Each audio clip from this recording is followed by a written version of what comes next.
From the news desk of Diamond 88.7 FM Ilorin, this is News on the Hour.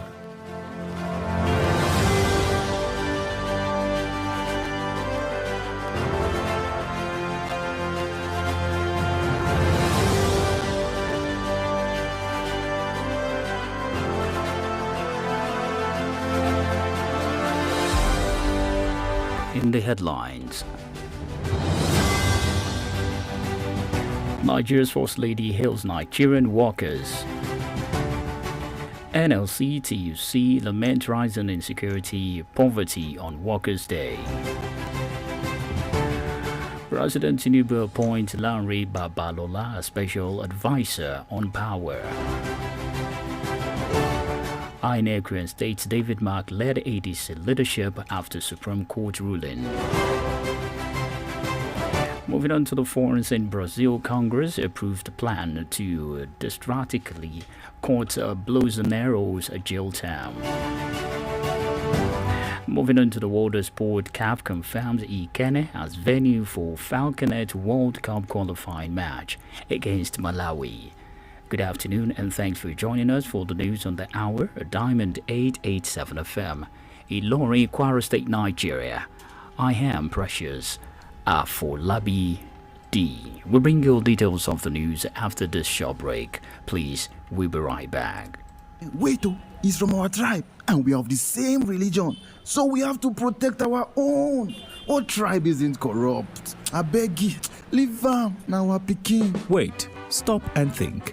Do you realize that the impact of corruption and careless decisions by that clansman or family member of yours doesn't know tribalism or nepotism? Let's hold everyone accountable for a better society and country.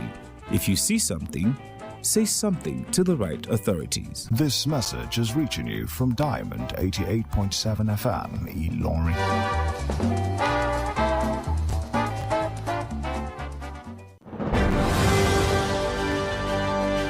Welcome back.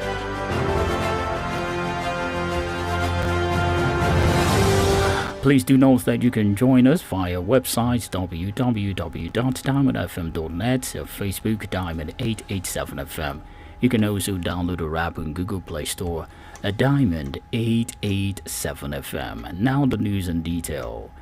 The First Lady of the Federal Republic of Nigeria, Oluremi Tinubu, has felicitated the Nigerian workers on the occasions of the 2026 Workers' Day, describing them as the backbones of the nation's growth and development. In a goodwill message issued today, the First Lady extended warm greetings and deep appreciations to workers across the country, commending their resilience, dedications, and invaluable contributions to the national progress. As moving on, she noted that workers in both public and private sector continues to play a vital role in driving economic development, highlighting the efforts of the civil servants, professionals, artisans, and entrepreneurs. She encouraged continuous collaborations between the labor organizations and stakeholders to ensure productivity and national development. Still on labor matters, labor leaders have raised fresh concern over rising insecurity, poverty, and the shrinking space for decent work in Nigeria. The president of the Nigerian Labour Congress, Joe Ajaero, said insecurity and poverty had become major obstacles to decent work, stressing that millions of Nigerians were trapped below the poverty line while quality jobs continued to disappear. Ajaero noted that solving insecurity and poverty will significantly improve living conditions and economic activities across the country, especially in agriculture and small businesses.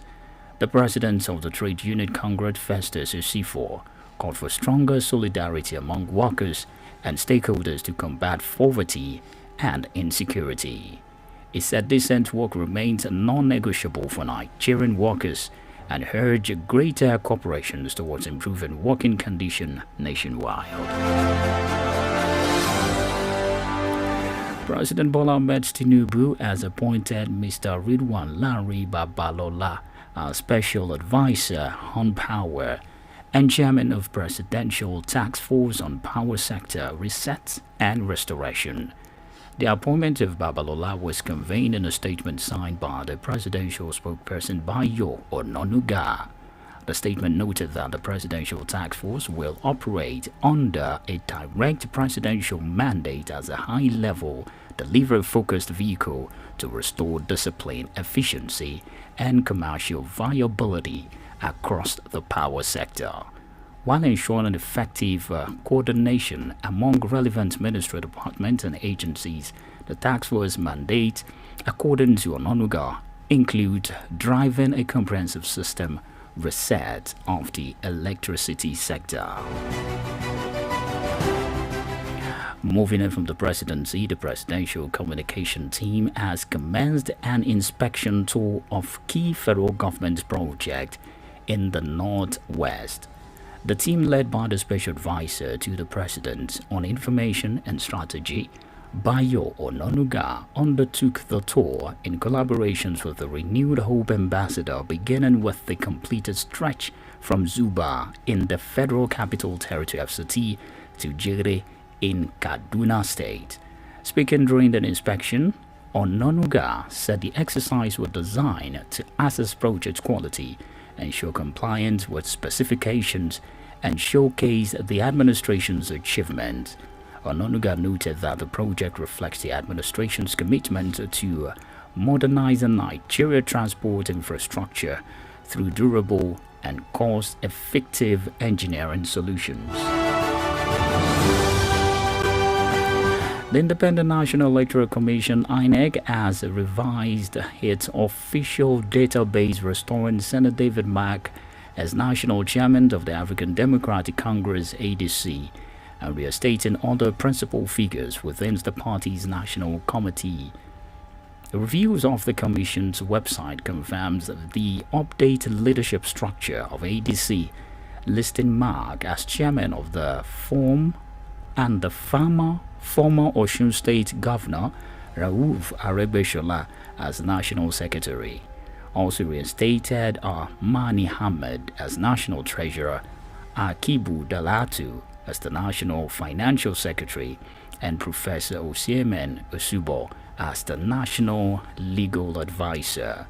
The dispute stems from the prolonged legal contest over the legitimacy of Mark's leadership and the border command structure of ADC, and in the significant turn. However, the Supreme Court on Thursday nullifies the earlier ruling of the Appellate Court. INEC, once again, the Independent National Electoral Commission, has announced June 20th, 2026 as the date for elections to file vacant legislative seats in the state, aligning the exercise with the already scheduled Ekiti State governorship poll. INEC Chairman Professor Joash Amopita disclosed this in Abuja during a brief ceremony held to welcome a newly sworn-in National Commissioner, Jamila Malafa. Amopita indicated that the Commission is preparing for a series of off-cycle elections with multiple contests scheduled to take place simultaneously. The chairman explains that the exercise would involve senatorial elections in Enugu, Nasarawa, Rivers, and Ondo State, alongside contest for State House of Assembly seats in Kebbi and House of Representative seats in Kano. The news is reaching you from Diamond 887 FM, Ilorin, Kwara State, Nigeria. We're going to break now. When we return, we'll bring you foreign news, sport. Please stay with us. On social media, Facebook, Twitter, and Instagram at Diamond887FM. Diamond FM, shining supreme.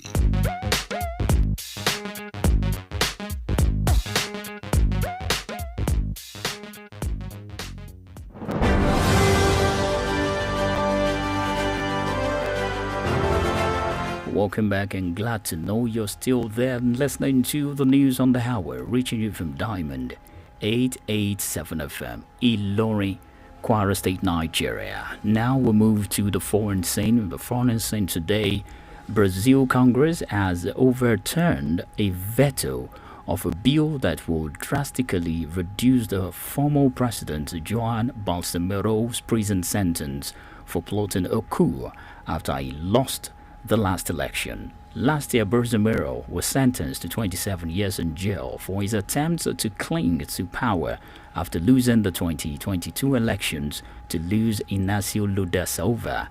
As the law could still challenged in the Supreme Court, Bolsonaro, 71, wasn't much allowed to temporarily be placed under house arrest due to his ill condition. And according to the thought of the Congress voted to pass the legislation which proposes reducing sentences for individuals convicted of coup-related acts. Still on the foreign scene, 6 people have been injured in a stabbing at the school in the U.S. state of Washington following an altercation. Tacoma Fire Department confirms that 5 high school students and an adult security guard were taken to hospital, even though they all in the same stable condition. Police said it detained a suspect, a student of Foos High School, who was also injured in the incident. Foos High School will remain shut on Friday following the incident, and according to an alert on the school website, it will reopen on Monday, 4th May, with counselors on site to support staff and students. Now moving on to the world of sport. From the world of sport today, the Nigerian Football Federation (NFF) has confirmed that 3 more Star Stadium Ikenne will host the fourth leg of the 2026 FIFA Under-20 Women's World Cup final round qualification fixtures between Falconet and Malawi. There was confusion on the rules of the game, with Malawi claims that the Confederations of African Football CAF informs them that the game will hold at the Moshood Abiola Sports Arena, Abeokuta, and the NFF, however, got CAF's approval to host the game at the Remo Star Stadium last night. Tomorrow's encounter will kick off at 4 p.m. Nigerian time. The return leg is scheduled for the Bengal National Stadium on Saturday 9th on the May, and the winner, an aggregate, will earn a berth at the 2026 FIFA Under-20 Women's World Cup. Moving to the final lap for the sport this afternoon, Super Eagles of Nigeria midfielder Alex Nwobi will miss Fulham's trips to Arsenal in English Premiership. Fulham manager Marco Silva confirms the news, where it disclosed that Nwobi will miss the match due to an hamstring injury.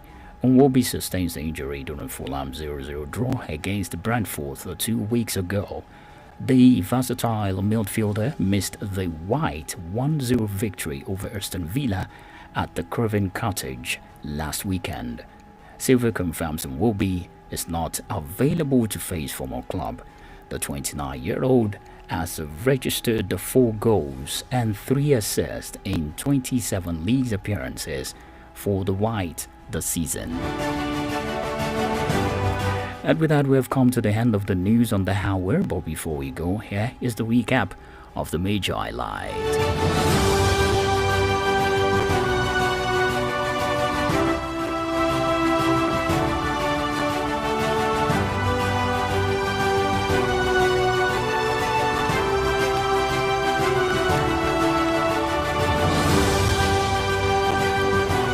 In headlines, you heard Nigerian First Lady hails Nigerian workers. You heard NLC TUC lament rising insecurity, poverty on Workers' Day. President Tinubu appoints Larry Babalola as special advisor on power. You also heard INEC State David Mark led ADC leadership after Supreme Court ruling. And of course, you heard from the international news that Brazil Congress approved plan to drastically cut Bolsonaro's jail term. And moving on to the world of sport, lastly, CAF confirms Ikenne as venue for Falconet World Cup qualifying match against Malawi. Do You Know segment. Do You Know segment on this day.